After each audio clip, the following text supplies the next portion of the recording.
Pemirsa, Satuan Tugas Pangan Polri dan Dirjen Kementerian Perdagangan menggelar sidak terhadap distributor minyak kita di Cakung, Jakarta Timur. Dalam sidak kali ini, tim Satgas tidak menemukan adanya kecurangan.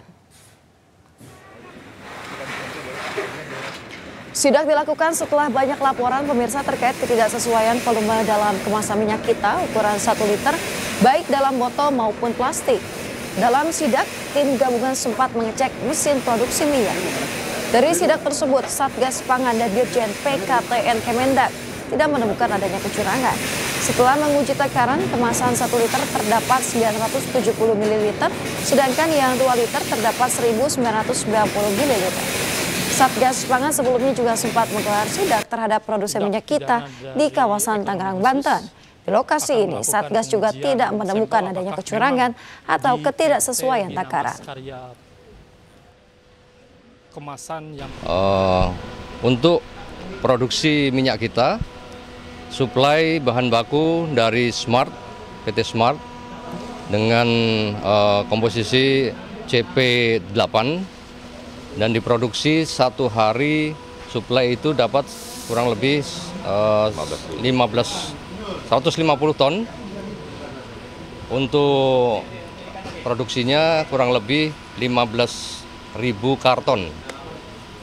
Kemudian didistribusi langsung ke pengecer kurang lebih ada 20-30 di wilayah DKI Jakarta dan Jawa Barat.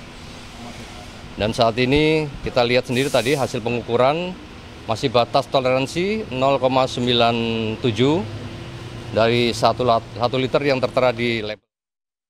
Pemirsa, Menteri Pertanian Andi Amran Sulaiman melakukan sidak takaran minyak kita di Pasar Gede Solo, Jawa Tengah. Hasilnya ditemukan kecurangan takaran hingga 10%. Sidak cegah kecurangan minyak kita juga digelar di Surabaya, Jawa Timur, serta Denpasar, Bali. Beliau itu hanya mencari keuntungan 1.000, 2.000, 10.000 rupiah di bulan suci Ramadan, mencari rezeki dan sidak dilakukan Menteri Pertanian beserta jajaran di Pasar Gede Solo. Di pasar ini ditemukan minyak goreng kemasan yang masih kurang dari takaran 1 liter yang membuat masyarakat resah. Amran Sulaiman menemukan beragam kecurangan takaran minyak kita. Berkurangnya volume minyak bervariasi dari 5% hingga kurang dari 10%. Ini yang botol ini ada kurang. Itu hanya 900 mililiter. Jadi kurang 100 ml. 900 apa? 900 mililiter. Nah, ini kurang 10%. Nah, kalau ini kurang 5%. Ini kurang 10%. Kecurangan juga ditemukan Satgas Pangan Jawa Timur saat melakukan sidak ketersediaan, harga dan volume minyak kita di pasar tradisional Wonokromo, Surabaya. Dalam sidak ini, Satgas Pangan menemukan minyak kita yang dijual di atas harga eceran tertinggi dari harga Rp15.700 per liter, dijual dengan harga Rp17.000 per liter. Sementara itu di Pasar Kerenang, petugas di Treskrimsus Polda Bali bertanya langsung kepada pedagang minyak kita. Petugas juga melakukan pengukuran takaran minyak kita menggunakan gelas takar. Hasilnya kemasan minyak kita 1 liter isinya sesuai dengan ketentuan yang ditetapkan pemerintah.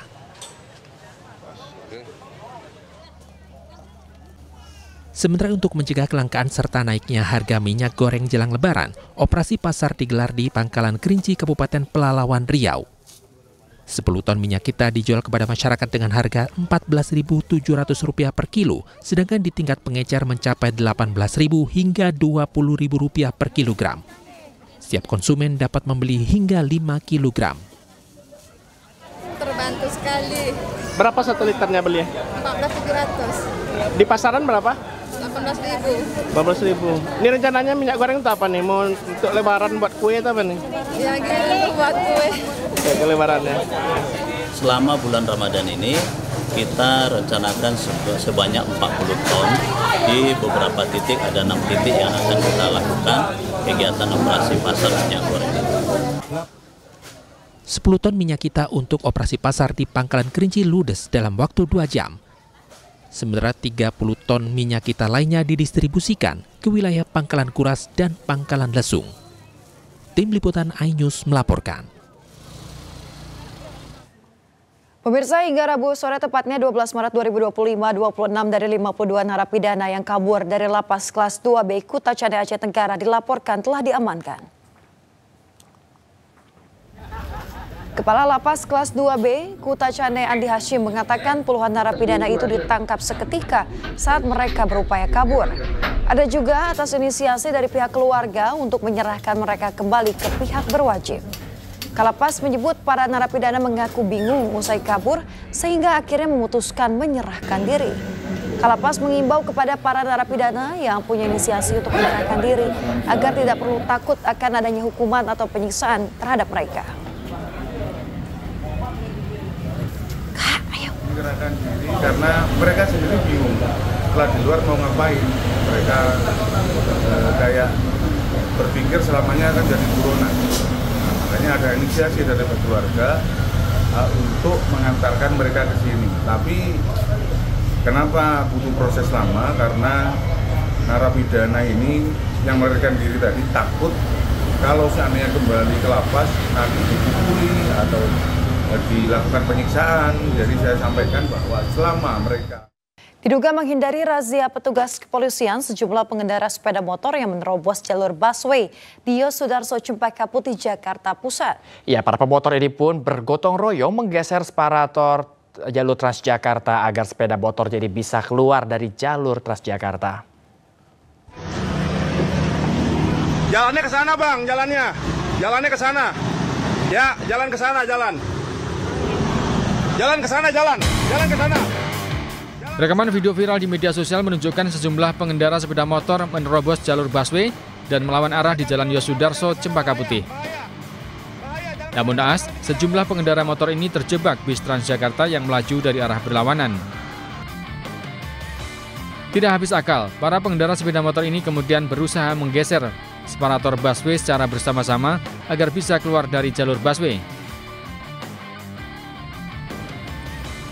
Menurut Sofian, saksi, para pengendara sepeda motor ini melawan arah di jalur busway untuk menghindari razia polisi di ujung jalur busway. Jadi pada ke atas, ada minggir, ada ke atas. Jadi itunya digeser. Busway udah mepet nih, masih aja digeser juga.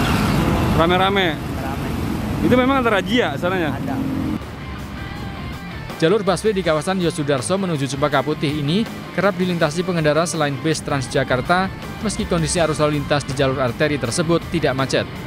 Dari Jakarta, Sofyan Firdaus, iNews melaporkan. Pemirsa, sebuah video yang beredar di media sosial ini viral usai menampilkan momen mencurigakan dalam rapat dengar pendapat antara Komisi 6 DPR RI dan PT Pertamina. Dalam video tersebut, salah satu anggota DPR kedapatan menyelipkan amplop coklat di bawah meja setelah menandatangani dokumen. Bapak klarifikasi ke dalam. Nah, itu catatan Pak BTP yang sudah viral kemana-mana. Inilah sebuah potongan video yang menampilkan momen salah satu anggota Komisi 6 DPR RI, Herman Khairon, terekam kamera menyelipkan amplop coklat di bawah meja setelah melakukan tanda tangan saat rapat dengar pendapat antara Komisi 6 DPR RI dan Pertamina yang digelar di DPR Senin 10 Maret lalu. Salah satu akun yang mengunggah video yakni akun Instagram @wisataistimewa. Dalam narasinya disebutkan amplop coklat di bawah meja saat sidang di Senayan. Netizen heboh dengan berbagai spekulasi mengenai isi amplop coklat hingga viral di media sosial. Namun Herman Khairon membantah tuduhan bahwa amplop tersebut adalah uang sogokan, melainkan surat pemberitahuan penyesuaian jaminan perjalanan dinas. Ada sekretariat, karena saya belum mengambil SPPD, di minggu lalu saya tidak sempat karena saya juga pimpinan Badan Akuntabilitas Keuangan Negara yang saya juga harus bertugas di sana. Maka ya saya tidak pernah ada pemikiran jelek, tidak pernah ada berpikir apapun. Saya menandatangani di sini dan saya terima SPPD saya di meja sini gitu. Dengan batik baju kuning. Jadi kalau kemudian muncul tiba-tiba di medsos dibuatkan seolah-olah terjadi rapat dengan sesuatu hal yang disebutkan oleh mereka itu, menurut saya itu adalah fitnah yang keji. Oleh karena itu bagi siapapun pembuat konten video itu, harap Anda hapus, dan karena itu adalah fitnah.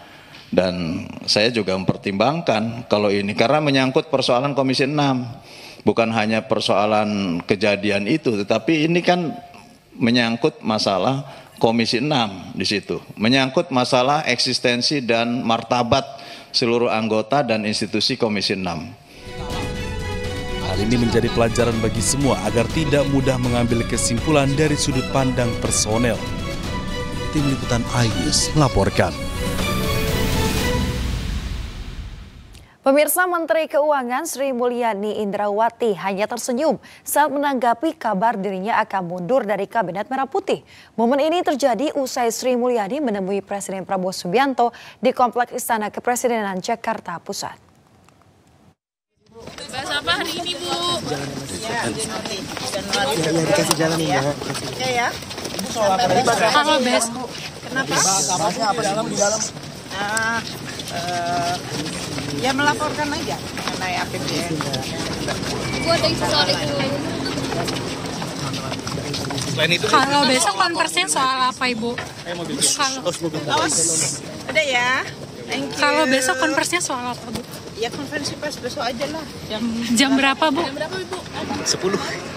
Ibu, tadi ada arahan Pak Prabowo nggak terkait dengan APBN kita, Bu? Bu, tadi ada arahan apa, Bu? Berikutnya, pemirsa, Kejaksaan Agung berencana memanggil mantan Komisaris Utama Pertamina Basuki Cahayapurnama atau Ahok dalam kasus korupsi minyak Pertamina hari ini. Saat ini total ada 9 tersangka yang telah ditetapkan Kejagung dalam kasus yang merugikan negara sebesar 193,7 triliun tersebut.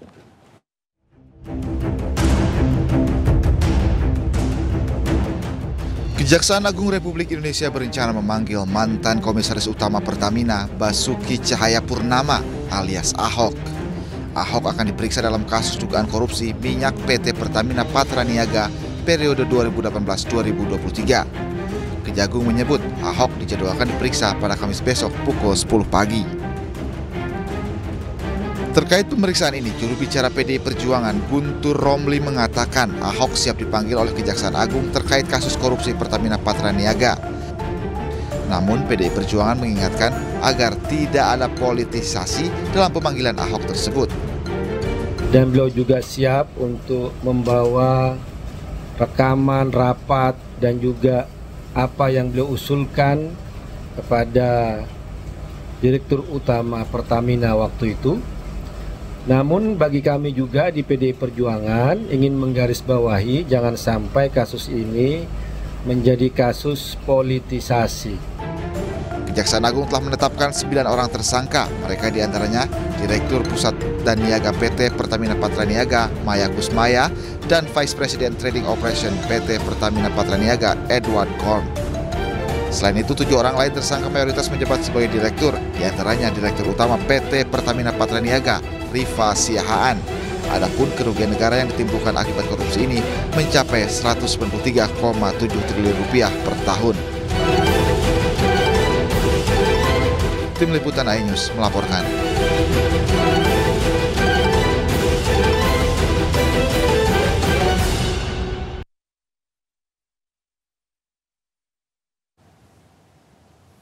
PDI Perjuangan menyiapkan 17 orang tim hukum untuk Hasto Kristianto. Salah satunya adalah mantan juru bicara KPK Febri Diansyah.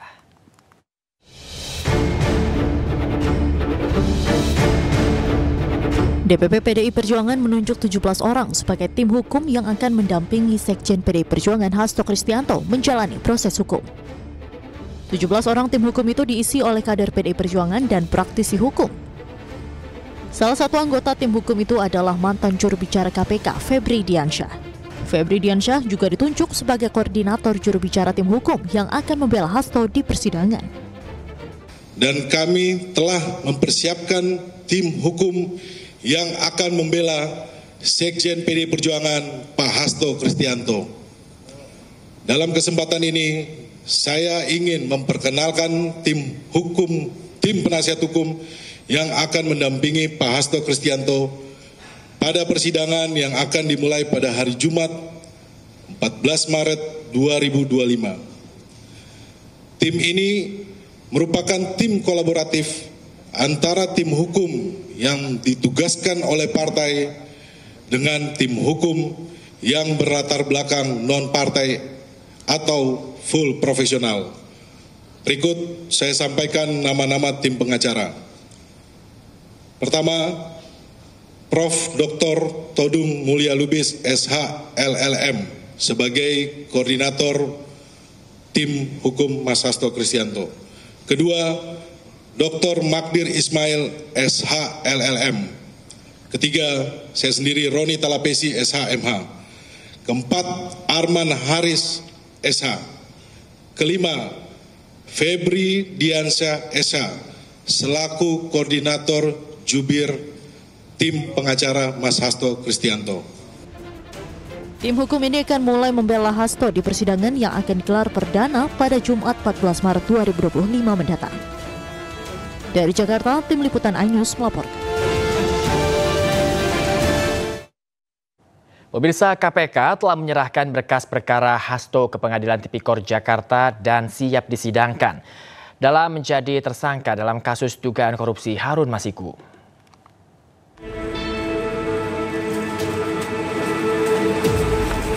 Penyidik Komisi Pemberantasan Korupsi telah melimpahkan berkas perkara Sekjen PD Perjuangan Hasto Kristianto ke Pengadilan Tindak Pidana Korupsi Jakarta pada 10 Maret lalu. Dengan dilimpahkannya berkas perkara ini, kasus dugaan korupsi Sekjen PD Perjuangan siap disidangkan. Selanjutnya, PN Tipikor akan menentukan jadwal sidang serta komposisi majelis hakim yang akan meriksa dan mengadili perkara.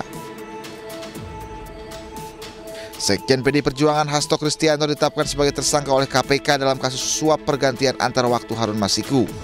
Komisi Anti Rasuah menemukan bukti Hasto bekerja sama dengan Harun Masiku melakukan upaya suap kepada ex-komisioner KPU Wahyu Setiawan untuk meloloskan Harun Masiku sebagai anggota legislatif melalui mekanisme pergantian antar waktu.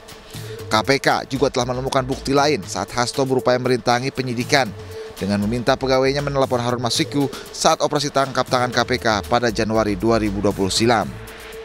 Hasto pun telah mengajukan pra-peradilan namun ditolak. Sementara di pra-peradilan kedua, pengadilan menggugurkan gugatan tersebut karena kasus Hasto telah dilimpahkan ke pengadilan.